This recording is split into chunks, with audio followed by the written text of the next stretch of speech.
ఓం మహాగణాధిపతయే నమః. ఓం గురుభ్యో నమః. ఓం శ్రీమాత్రే నమః. పరమేశ్వర స్వరూపమైనటువంటి జ్యోతిష, వాస్తు మరియు ఇతర అనేకమైనటువంటి శాస్త్రములను మనకు అందించినటువంటి మహర్షులకి నమస్కారం. హయగ్రీవ హయగ్రీవ హయగ్రీవేతి యో వదేత్తస్స నిస్సరతేవాణి జన్మకన్యా ప్రవాహవత్.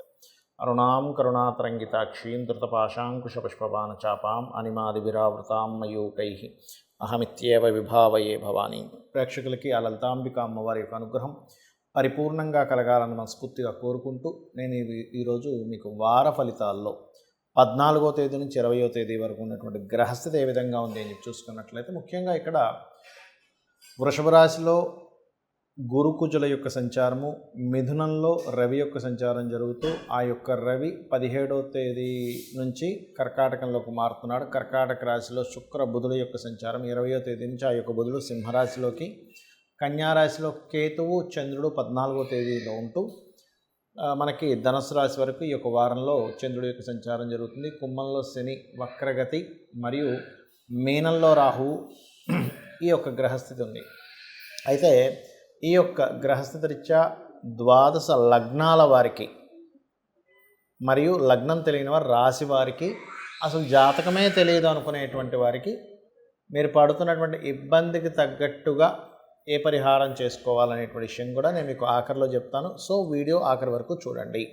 తులాలగ్నము, తులారాశి 14, 15, 16 తేదీలు ఉద్యోగరీత్యా మార్పుల్ని లేదా ప్రయాణాలని ఎక్కువగా సూచిస్తుంది. అయితే బ్యాంక్ ట్రాన్సాక్షన్స్, మీరు పెద్ద మొత్తంలో ఏదైనా బ్యాంక్ ట్రాన్సాక్షన్స్ చేసేటప్పుడు పర్టికులర్గా మీరు ఈ యొక్క 17, 18 తేదీలు చాలా జాగ్రత్తగా ఉండాలి.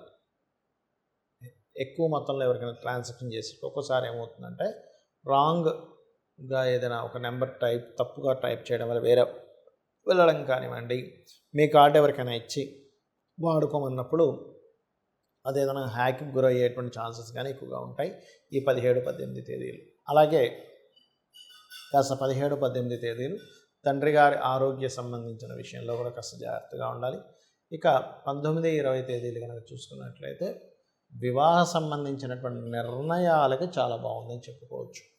అయితే ఈ యొక్క రాశికి, అంటే ఈ తులాలగ్నం వారికి ఆ తులారాశి వారికి చూసుకున్నట్లయితే మీకు ఉద్యోగ అవకాశాలు వస్తాయి. అందులో ముఖ్యంగా కళారంగాల్లో, సినిమా ఫీల్డ్ కావచ్చు, యూట్యూబ్లో చేసేవి కావచ్చు, ఎనీ టెక్నికల్ అండ్ ఎనీ చూడండి, ఒక్కోసారి మనకి ఈ ఉద్యోగ సంబంధించినటువంటి విషయంలో కళతో సంబంధం ఉన్నటువంటి, ఆర్ట్తో సంబంధించిన, క్రియేటివిటీతో సంబంధం ఉండేటువంటి ఉద్యోగాలు మీకు రానున్నాయి, అందులో ఎటువంటి సందేహం లేదు.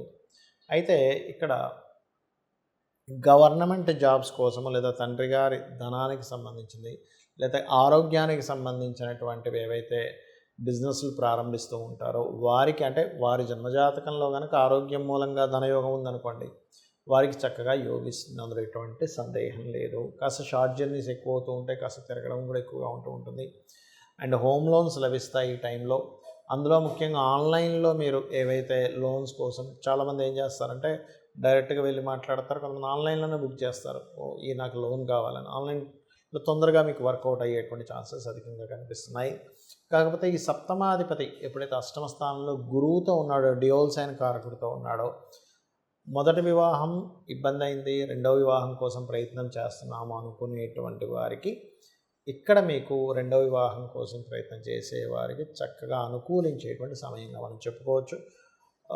రెండు ఉద్యోగాలు, ఒక పార్ట్ టైం చేస్తే ఇంకో పార్ట్ టైం జాబ్ చేయడం, ఇట్లాంటివి ఎక్కువగా గోచరిస్తున్నాయి ఈ వారంలో మీకు. ఇక మీరు 12వ స్థానంలో కేతు ఉన్నందుకు ఇన్వెస్ట్మెంట్స్ చేసేటప్పుడు తండ్రి గారి ఆస్తికి సంబంధించిన విషయంలోని తొందరపాటు నిర్ణయాలు పనికిరావు. ముఖ్యంగా మీరు చేయవలసిన దేవతారాధన కాళికాదేవి యొక్క ఆరాధన చేయండి, మరియు కాల భైరవ అష్టకం చేసుకోండి, అన్ని విధాలా మీకు బాగుంటుంది.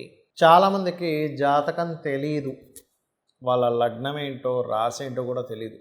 మరి అలాంటి వాళ్ళు ఏ ప్రాబ్లంకి ఏ దేవతారాధన లేదా ఏ గ్రహారాధన చేసుకోవాలని మీకు 1 by 1గా చెప్తాను.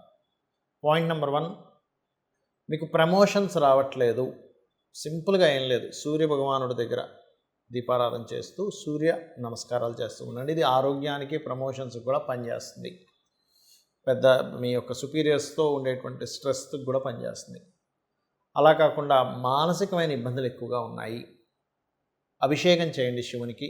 చంద్రగ్రహం దగ్గర దీపారాధన చేసుకోండి. గోవుకి ఏదైనా మీరు ముల్లంగి లేదా కీరా లాంటి పదార్థం తినిపిస్తూ నిత్యము మెడిటేషన్ చేయండి. ఓం మనస్వినియే నమః అనే నామస్మరణ చేయండి. లలితా సహస్రనామాల్లో అద్భుతంగా పనిచేస్తుంది మీకు ఇది. అయితే మొదటి దానికి మీరు ఇందాక చెప్పాను, ఇది ప్రమోషన్స్ కోసం. దానికి ఏ మంత్రము అంటే ఓం మాణిక్యమకుటాకార జానుద్వై విరాజితాయే నమః. లేదా బిజినెస్లో ఇంప్రూవ్మెంట్స్ కావాలి అని అనుకునేటువంటి వారు బుధగ్రహం దగ్గర దీపారాధన చేస్తూ ఓం ఇంద్రగోప పరిక్షిప్త స్మరతూనా భజంగికాయే నమః అనేటువంటి నామస్మరణ చేయండి. లేదండి నాకు ప్రతిదీ గొడవ అవుతూనే ఉంది, ప్రతి చిన్న విషయానికి మాకు గొడవలు అవుతూనే ఉన్నాయి అనుకునేటువంటి వారు సింపుల్గా ఏం లేదు, మీ కుజగ్రహం ఎక్కడో పాడైంది కాబట్టి కుజగ్రహం దగ్గర దీపారాధన చేస్తూ, కుజ బుధ 2 గ్రహాల దగ్గర దీపారాధన చేస్తూ చక్కగా సూర్య భగవాను చూస్తూ, అది మీ రిలేషన్స్లో ఎవరితో ఇబ్బంది వస్తున్నా, మిస్కమ్యూనికేషన్స్ వస్తున్నా సూర్యుడిని చూస్తూ మీరు ఓం మిత్రాయ నమః అనే నామస్మరణ చేయండి. అలా కాదండి, గురుబలం లేదంటున్నారు, నాకు గురుగ్రహం పాడైంది అంటున్నారు, మరియు గురుగ్రహం బలం పెంచుకోవాలంటే ఏం చేయాలంటే ఈ యొక్క నవరాత్రుల్లో అమ్మవారికి గంధముతో అభిషేకం చేయడం, గంధముతో పూజ చేయడం చేయండి. గంధముతో కలిపినటువంటి గంధపు నీటితో శివునికి అభిషేకం చేసిన, దక్షిణామూర్తి ఆరాధన చేస్తున్న, గురుగ్రహం దగ్గర దీపారాధన చేయడము, మరియు గోవుకి ముఖ్యంగా అరటికాయలు కనుక తినిపించినట్లయితే ఖచ్చితంగా మీకు గురుబలం పెరిగి తీరుతుంది. దానివల్ల దైవానుగ్రహం ఉంటుంది గురుబలం ఎప్పుడైతే పెరుగుతుందో. అదేవిధంగా శుక్రుడు పాడయ్యాడు మీ జన్మజాతకంలో అంటే సర్వసాధారణంగా దీనివల్ల ఏమిటి ఇబ్బంది అంటే వివాహ సంబంధించినటువంటి విషయాల్లో ఇబ్బంది వస్తుంది, లేదా ఫైనాన్షియల్గా చాలా ఇబ్బంది పడుతున్నాము అన్నప్పుడు శుక్రుడు పాడవుతుంది. అలా కాదు ఫైనాన్స్ కాకుండా అప్పులు ఎక్కువ అవుతున్నాయి అన్నప్పుడు కుజబుధులు పాడవుతారు.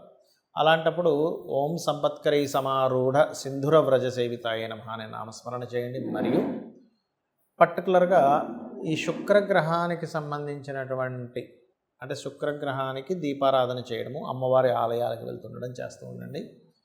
లేదా అప్పుల పాలు ఎక్కువగా అవుతున్నాం అన్నప్పుడు ఓం అపర్ణాయే నమః చేయండి. రోగాలు ఎక్కువగా వస్తున్నాయి, బాగా హెల్త్ ఇష్యూస్ వస్తున్నాయి అన్నప్పుడు సింపుల్గా ఒకటే గుర్తుపెట్టుకోండి, బాగా హెల్త్ రిలేటెడ్ సంబంధించిన ఇబ్బంది ఉంది అన్నప్పుడు మీరు చేయవలసింది ఏమిటి అంటే ఒకటే గుర్తుపెట్టుకోండి, శనివారం నాడు గోవుకి బెల్లం తినిపించండి. ఈ శనికి సంబంధించిన దోషం ఉంది, శని భగవానుడు మీ జన్మజాతకంలో బలంగా లేడు అన్నప్పుడు ఒకటే గుర్తుపెట్టుకోవాలి, మీరు పూర్వజన్మల్లో ఏదో తప్పిదం చేసి ఉంటారు, అందుకే శని యొక్క బలం తక్కువగా ఉంది. అలాంటప్పుడు మీరు లలితా సహస్రనామాల్లో ఓం శ్రీమాత శ్రీ మహారాజ్ని శ్రీమత్ సింహాసనేశ్వరి, లేదు శనికి సంబంధించిన దోషాలు అధికంగా వస్తున్నాయని మీరు ఫీల్ అవుతున్నట్లయితే ఓం అనాకలిత సాదృశ్య చుబుకశ్రీ విరాజితాయై నమః అనే నామస్మరణ చేయండి. అన్ని విధాలు బాగుంటుంది. రాహుగ్రహ సంబంధించిన దోషాలు పోవాలి అంటే అదే దానికి ఏమిటి అసలు ఏం జరుగుతుంది, రాహుగ్రహకు సంబంధించిన దోషాలు ఉన్నప్పుడు అంటే భయం పెరుగుతూ ఉంటుంది, ఫ్రాడ్స్ జరుగుతూ ఉంటాయి, హ్యాకింగ్స్ జరుగుతూ ఉంటాయి, ఎక్కువ ఫ్రాడ్స్కి గురవుతున్నాము, ఎక్కువ హ్యాకింగ్స్కి గురవుతున్నాము, ఎక్కువ మోసపోతున్నాము అన్నప్పుడు దుర్గా అమ్మవారి యొక్క స్తోత్ర పఠనం చేస్తూ రాహుకేతువుల దగ్గర దీపారాధన చేయండి. అన్ని విధాలు బాగుంటుంది. అలాగే ఒక్కొక్కసారి ఏమవుతుందంటే చిత్ర విచిత్రమైనటువంటి ప్రవర్తన పిల్లల్లో మనకు కనబడుతూ ఉంటుంది. బికాజ్ ఆఫ్ చిత్ర విచిత్రానికి కారకుడైన కేతువు యొక్క ప్రభావం ఒక్కోసారి వైరాగ్యంలోకి వెళ్ళిపోతూ ఉంటాం. ఇంకా నేనేమీ చేయలేను, నా యొక్క మానసిక స్థితి శారీరక స్థితి పాడైపోయింది అనేటువంటి దీంట్లోకి వెళ్ళిపోతూ ఉంటాం. అటువంటి సమయంలో మీరు చేయవలసింది ఏమిటి అంటే సింపుల్గా ఒకటే గుర్తుపెట్టుకోండి, మీరు పర్టికులర్గా ఏదైతే మీరు అనుకుంటారో అది గణపతికి చెప్పుకుంటూ ధ్యానంలోకి వెళ్ళండి. అప్పుడు మీ లైఫ్లో లాట్ ఆఫ్ చిత్ర విచిత్రంగా జరిగేటువంటి సంఘటనలు ఏవైతే ఉంటాయో అవన్నీ కూడా కంట్రోల్లోకి వస్తాయి. ఇలా ఏంటంటే చాలా సింపుల్గా జాతచక్రం ఎలాగో ఉంది ఏమైపోతుందో అనేటువంటి భయపడకుండా చాలా సింపుల్గా ఒకటే గుర్తుపెట్టుకోండి, నేను ఈ యొక్క నామస్మరణ చేస్తున్నాను కాబట్టి నన్ను అమ్మవారు రక్షిస్తుంది, లేదా ఏ దేవత ఆరాధన చేస్తున్నామో ఆ దేవత నన్ను రక్షిస్తుంది, ఖచ్చితంగా రక్షించి తీరుతుంది అనేటువంటి బలమైనటువంటి నమ్మకంతో. ఎందుకంటే జాతకం ఎలా ఉన్నా, వాస్తు సంబంధించింది ఎలా ఉన్నా, మీరు భగవంతుని కనుక పట్టుకోగలిగితే త్రికరణ శుద్ధిగా ఖచ్చితంగా ఆ యొక్క అమ్మవారు మిమ్మల్ని కాపాడి తీరుతుంది. శ్రీమాత్రే నమః.